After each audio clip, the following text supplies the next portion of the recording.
As Americans, our interconnected relationship with these great lands is perhaps the original American dream.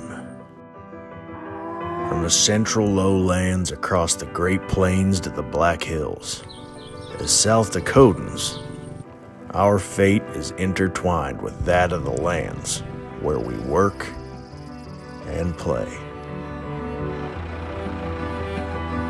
But the quality of these great lands is at risk of rapid deterioration. But it doesn't have to be. As stewards, we play a vital role in what comes next. And the contrasts of our decisions are clear. Our lands can be lifeless, or our lands can be fertile and full of opportunity, just as they've always been. You see, lands aren't just for sowing seeds. They're for sowing values, morals, and a way of life for the next generation. Here at Second Century, we help you plant seeds for the future in more ways than one.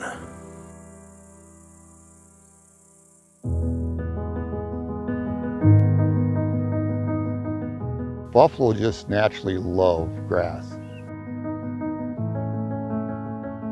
My name's Randy Brondo from Winnetka, South Dakota. I run a farm and I run about 400 to 700 head of buffalo.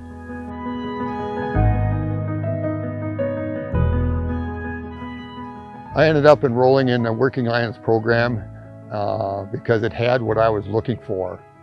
When we first started this, there was no grass or anything, it was just powdered dirt. A lot of the land we had here, I called it wore out land. We used Second Century for those areas, so it's just a matter of getting the grass started and then it'll stop the erosion. The Working Lands program is a very simple program. We've taken a lot of the complexity out of it here just to streamline this so we can be fast and efficient. We're going to identify your marginal acres, and then we're going to provide you the grass seed to take those low producing areas, low-lying wet soil or too dry areas, and we're going to put a very resilient grass seed in there that's going to provide quality habitat for wildlife. Now you're looking at there's dirt, there's grass, there's all kinds of stuff in there. Well, that's the way it's supposed to be. So when you get an inch of rain, instead of the sun coming out and just baking it right out of there the next day, that inch of rain will be there for 4 or 5 more days just because you've got that covered. Second Century come out and we could graze it, which I thought was a way better program for us. And in a few years we've started this, we can see a big improvement in it already.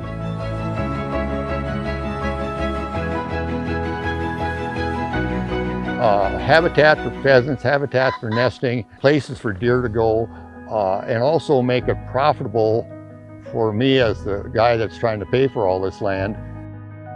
We couldn't have done it without the help about giving us the seed to plant it.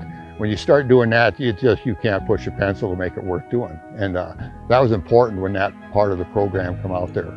Then we could do it. I wanted to do it years ago, but I couldn't afford to do it. I've always loved the prairie. I could walk around in the pasture all day long, and the prairie has a lot of beauty in it if you take the time to look at it. And so, you know, that's the kind of heritage I want to leave behind, something that's there. And that should be important to everybody, not just to see how much money you can make this year and next year. It's what are you going to make down the road for everybody, you know.